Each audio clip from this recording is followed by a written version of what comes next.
the role of imagery, stock photos, and free photos. Photos are our main tool when it comes to creating a big impact. Custom graphics are on the same level, but we'll talk about them a bit later on. The quality of your images is very important, and that brings us to the first question. Where can you get high-quality images? The answer isn't simple by any means, but the easiest way to go is stock photos. These are professionally edited images hosted on stock image sites like shutterstock.com or istockphoto.com. What's great about these sites is the vast amount of images they host. Some sites have millions of files for you to choose from. The downside is you have to pay for them, and this brings us to the next problem. What if the client doesn't like your choices? The solution is to only buy them after the client approves them. In the meantime, you'll have to use watermarked images. What does that mean? A watermark is an effect, usually a pattern of some sort, that covers the picture with the stock site's logo. The effect is usually very subtle, but that varies from site to site. In this example, you can see we have this diamond pattern along with the site's name, in this case Dreams Time, and some more pronounced swirly bits, that's the watermark.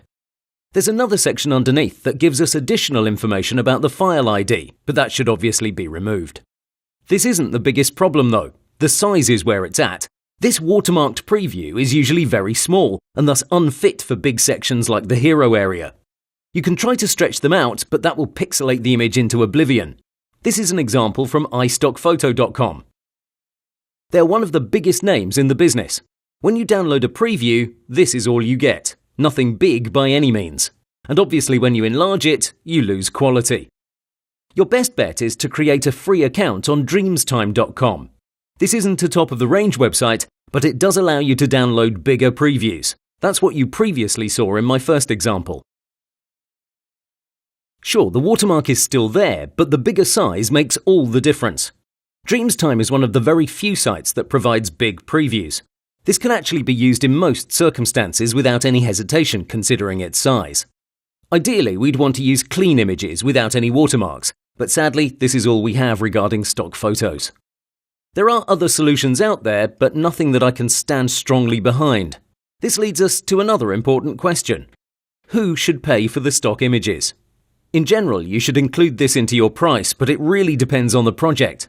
I like to be very clear and upfront about my price, so no matter what you choose, make sure the client knows it from the get-go. Bigger clients like you to take care of everything, so you can justify a higher price by saying they don't need to worry about stock photos, custom graphics or artwork, fonts or anything like that. It's all included. But if you choose to make the client pay for your images, make sure you always provide a list similar to this one. Name, business balance. ID, 32765821. Site, dreamstime.com. And you should also provide the URL.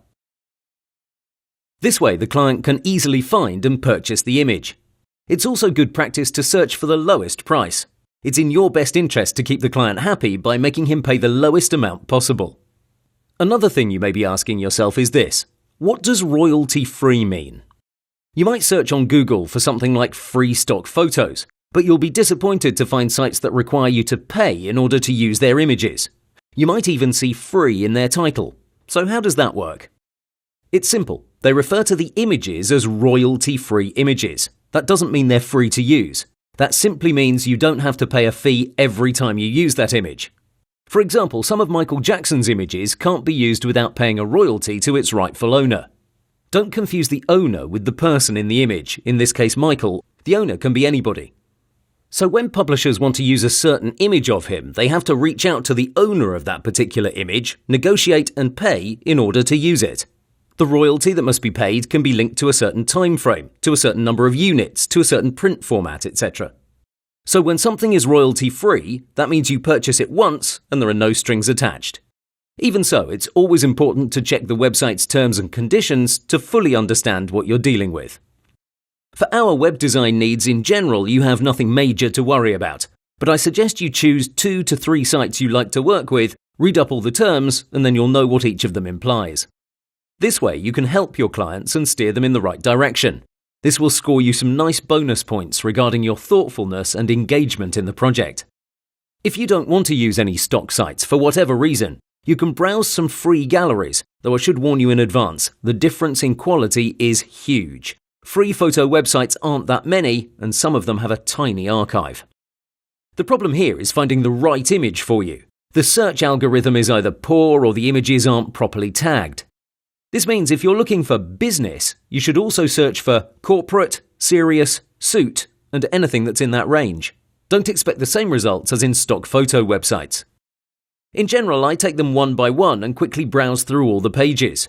It's very time-consuming, but considering your imagery can make or break your site, you shouldn't settle for less. As with fonts, the more you use them, the better you'll come to know them. It's the same with these sites. You'll start to form a mental database of their collections. So if you're looking for something very creative, you'll narrow your search down to only 2 or 3 websites. If you're looking for something abstract, maybe it's only one site that features those type of images. The important part is that you use them constantly. The more, the better. Here are some of the sites I use for free images. 1. The formerly known Stock Exchange, or sxc.hu. It's now called freeimages.com. This is a pretty good site, but some files require an account. It's very easy to register though, so it's really worth it. It features over 400,000 images, but you really need to look for the good ones. Their search engine, while not amazing, is one of the best among free photo websites. 2. Morguefile.com. Even though this sounds very creepy, Morguefile is a massive online gallery that features very big images that are left to rot, so to speak. They're free to use, but you will need to adjust them to make them work in a professional design. In general, a bit of lighting correction, color adjustment, and shadow improvement gets the job done. 3. Unsplash.com. I love Unsplash because it has some great top-quality images. My only gripe is that they don't update it often enough. It's top 3 in my book for sure. 4. imcreator.com. This is a recent discovery for me. It seems to feature very nice images as well as other things that a designer might find useful. Definitely worth checking out. 5. publicdomainarchive.com. Big archive, lovely photos, enough said. 6. picjumbo.com. This gallery even has a Photoshop plugin priced at a convenient $12. I'm not affiliated with them, but it sure is tempting. The images are great, nice big size, and their quality isn't too shabby either. A great source overall. There are some other ones, but I'll just give you a list so you can browse through them as you see fit. The list will be attached to the course, so you don't need to write any of these down. What you'll find through these websites are images that are high quality, yet some of them lack any professional retouching that stock photos usually have. That means the shadows, the tones, the vibrancy might not be premium quality. So again, make sure you adjust your expectations going into it.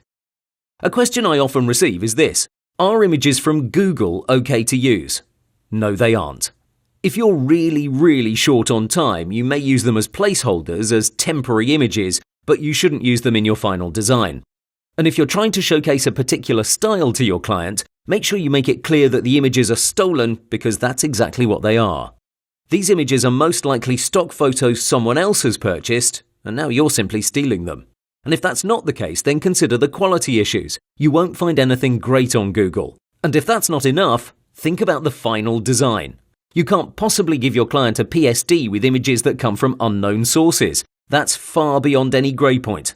So no Google images. I have to mention that they introduced a new filter where you can find images tagged for reuse with or without modifications. But in general, you won't find anything good there. They're mainly images from Wikipedia, and it's not a habit you should pick up. Overall, your best bet is to use dreamstime.com for watermarked images, or any other stock photo website that offers big previews. The free galleries require a bit of effort, but the more you use them, the easier it gets. It's your choice to combine the two sources in order to get the best out of your images. Good luck.